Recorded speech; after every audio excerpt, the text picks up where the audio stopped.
सबसे बड़ी चीज़ है इन्वायरमेंट इंसान को बनाता है। हम दोनों को हमारी खराब परिस्थितियों ने बनाया, इसने मोटिवेट नहीं किया। ठीक है, हालात इतने खराब थे, लोग मिस गाइड करते थे, लोग डिमोटिवेट करते थे। आप कहते हो ना सर, कई बार डिमोटिवेट हो जाते हैं।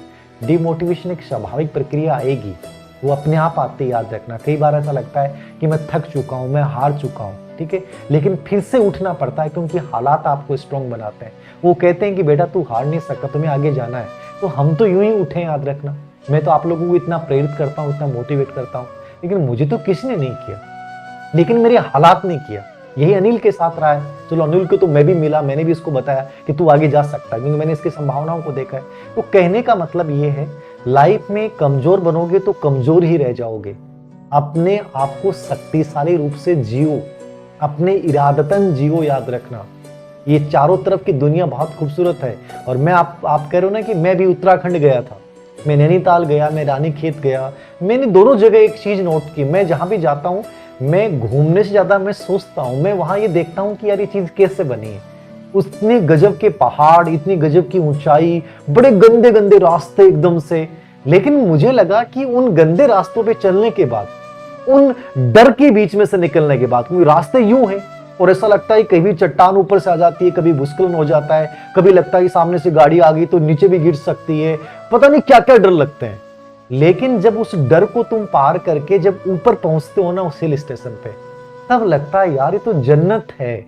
लेकिन उस जन्नत तक पहुंचने का सफर कितना था, डर था कि गिर भी सकते हैं, गाड़ी एक्सीडेंट हो सकती है, बीच में फंस गई तो क्या, पूरा अंधेरा सा लगता है बीच बीच में कि कोई आ गया तो क्या। उन सब बाधाओं को पार करते हुए जैसे ऊपर पहुंचते हैं ना, तब लगता है यार भैया, मतलब सफर हमेशा कठिन होता है, लेकिन कठिन सफर है, इसका मतलब मंजिल बड़ी खूबसूरत होगी। तो हमेशा याद रखें, बाधाओं से, परेशानियों से, लोगों के तानों से, कमजोरियों से डरिए मत। बस लगातार उत्साह के साथ चलते रहिए, मंजिल तुम्हारा इंतजार कर रही है और वो मंजिल बेहद खूबसूरत होगी, याद रखना। अपने आसपास के एनवायरनमेंट को बहुत पॉजिटिव बनाएं, तुम बहुत अच्छा कर पाओगे। अंतिम रूप से अनिल, कोई बच्चों को सुझाव देना चाहेंगे आप?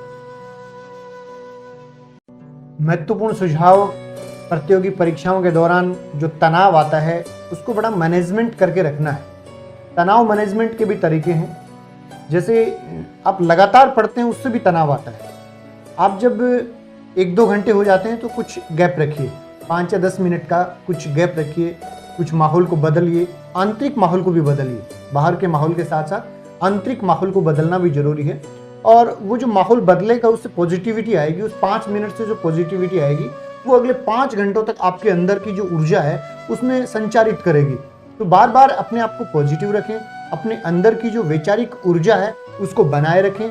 हर समय यही सोचते रहें कि नहीं, सफलता एक दिन मेरे कदम जरूर चूमेगी और मुझे उस सुनहरी मंजिल की जो तलाश है, वर्षों से तलाश है, वो आज पूरी होगी, जल्दी ही पूरी होगी, इसी परीक्षा में पूरी होगी। और ये बार बार सोचते हुए जाना है। जब भी आप कभी डिमोटिवेट हो तो उस परिस्थिति को देखना है, अपने उस माहौल को देखना है जिस माहौल ने आपको परेशान किया है, क्योंकि उन परेशानियों से ही प्रेरणा मिलती है। परेशानियां प्रेरणाओं की जननी है। सबसे बड़ी प्रेरणा परेशानी है। जब आदमी की परेशानी नहीं आए कोई, तो वो कोई काम ही नहीं करे। जब मुझे प्यास ही नहीं लगी, मुझे कोई परेशानी नहीं हो, मेरे गले में कोई घर्षण नहीं हो, गला सूखे नहीं, तो मैं पानी पीने नहीं उठूं। जब मुझे भूख नहीं लगे तो मैं खाना खाने नहीं उठूं। तो प्रेरणा परेशानी है। जब मुझे वीकनेस आएगी, कमजोरी आएगी, परेशानी आएगी, तो मुझे प्रेरणा मिलेगी कि मुझे खाना खाना है। तो परेशानी प्रेरणा है, वो परेशानी नहीं है, वो बाधा नहीं है, वो आपके लिए एक नई प्रेरणा है। आने वाली हर नई परेशानी हर नई प्रेरणा लेकर आती है, और ये प्रेरणा आपको सफलता के लिए, आपको कामयाबी के लिए, आपको वो इतनी ऊर्जा देंगी, वो एक ऐसे मतलब शक्ति ग्रह का काम करेंगी, एक माइटोकॉन्ड्रिया के रूप में काम करेंगी वो परेशानियाँ, कि आपकी शक्ति, आपके मनोबल को ऊंचा रखेंगी।